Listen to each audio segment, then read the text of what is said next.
Welcome to another Hate Watchers Breakdown and Review. Today we have a very special video going over the Season 1 finale of Lord of the Rings, The Rings of Power, which is episode number 8 entitled Alloyed. Without further ado, let's get right into the breakdown. Spoilers ahead for The Rings of Power. You've been warned. We start off with the homeless stranger seeking refuge from a light rain, because wizards sent to Middle-earth to help save the world can only operate in nice weather. He considers making an apple bong out of the apple Nori gave him. Some other homeless person tries moving in on his territory, so he goes after them. Turns out it's Nori who's taking back her apple. Just kidding, it's they them and their henchwomen who bow to the stranger claiming he's Sauron. What? Turns out the homeless stranger is Sauron? So much for Galadriel's terrible character being redeemed by being Sauron all along. We move to Eregion, where Galadriel is riding in slow motion, because the world needs to move on her time frame. Elrond and Celebrimbor have 24 hours to save the world with one mithril crystal. Elrond says let's give up when Galadriel arrives because obviously the world can't be saved without her. Turns out Halbrand has survived a lance wound and a bumpy horseback ride for 6 days now. Sure, okay. Galadriel and Elrond watch Halbrand get a sponge bath. Galadriel and Elrond have a nice long conversation about the past as their futures tick, tick, tick away. Galadriel struggles to show emotion again while we stare at the pores on her face. She smiles for once, but only when she's told that someone missed her. Halbrand gets caught watching Celebrimbor change. Halbrand inspects the mithril and Celebrimbor thinks he's trying to steal it. Halbrand then teaches the legendary elven smith a thing or two and says this knowledge is a gift, and confirmed, he's Sauron now.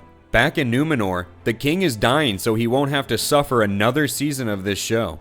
Pharazôn wants to build him a statue and these apprentices are here to audition.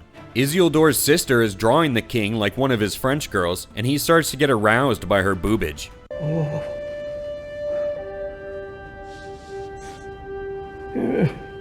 Tits McGee is uncomfortable and runs for help, but the king tells her to go use the palantir upstairs. Instead, she steals a nice little blanket. The elves are deciding what to make with the limited mithril, and they choose to pass on the butt plug idea and settle on a crown. Although Elrond was pretty into the butt plug thing. King Gil-galad tells Galadriel the one thing we're all thinking after that volcano. You should not be standing here at all. The king is being super pessimistic and doesn't seem to want a solution, meaning he's definitely Sauron now for sure. Celebrimbor mentions it being a power over flesh, so actually he's Sauron. Galadriel practices her staring at nothing to keep sharp for season 2. She's suspicious about Halbrand passing on the power over flesh line. Elrond pushes his king to give forging the crown a try by insulting his memory. All of the elves get to work in Santa's workshop and start chiseling coal to put in bad kids' stockings. Don't chisel down Galadriel's coal, she deserves all of that. Galadriel is really visibly pouring out all of her emotions. Halbrand thanks Galadriel for giving him this opportunity to enslave Middle-earth, and she is almost able to smile again when praise is heaped upon her. These cult members are trying to brainwash the stranger. He starts meth raging, and the gender-free individual blows some coke in his face to calm him. The Harfoots have been peeping this whole time. They're here to save the stranger from this cult. Psych! They them switched to he/him and became the stranger. Sadoc gets knifed. Damn, I kinda liked him. The stranger wakes up just in time to save Nori, and he brought backup in the form of a tornado. The two minions get demolished like a Kansas trailer park, but this one is able to resist it. They shove back the homeless stranger using the power of anti-vagrancy laws. Unfortunately, Weird Girl survives a knife attack, and Sadoc survived and saves everyone. Homeless Guy has chosen this critical moment to pass out in public. They dip their hands into the fire and start torching the Harfoots. Somehow, Nori is able to pick up the staff and saunter over to the stranger, and they can have a full conversation mid-battle. Little Nori gives him an inspirational speech, and the stranger puts out all the flames and can speak now. He calls them shadow people, and then talks very highly of himself. I'm good. Before evaporating them into moths or something. 75% of the Harfoots are okay, and Sadoc remembers he's bleeding out. Sadoc chooses to die rather than be in this show anymore, and one of the two characters people were interested in watching in season 2 dies. Elendil comes in to mock the blind queen. 7, 8. It's 9.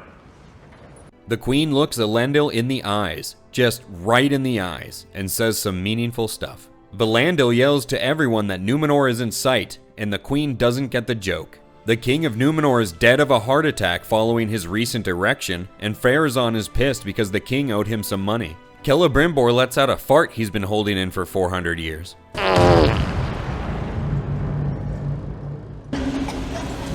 What has happened? Halbrand thinks the fart gas might be the key to forging the needed alloy. Galadriel reads the script that says to stare off into the distance without a trace of emotion.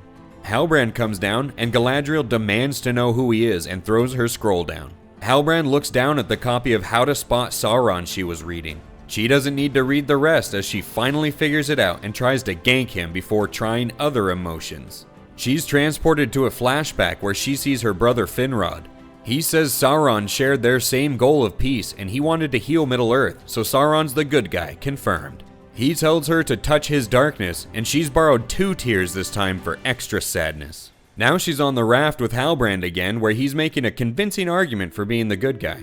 He wants to make her his queen, light forever binded with power. She kindly rejects this thoughtful offer. Galadriel does her eye-twitching thing again. Now suddenly she's drowning, just before she's pulled back to reality. She tries to kill Elrond because his squished face scared her, and the eye-twitching returns.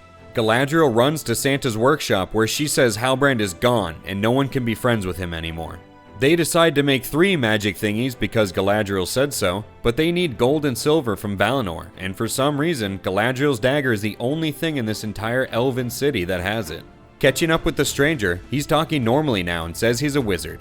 Big surprise, whoop-de-fucking-do. The Harfoots are packing up and moving on like nothing's out of the ordinary. Nori gets kicked out after they find her stash of weed, so she joins the stranger in homelessness.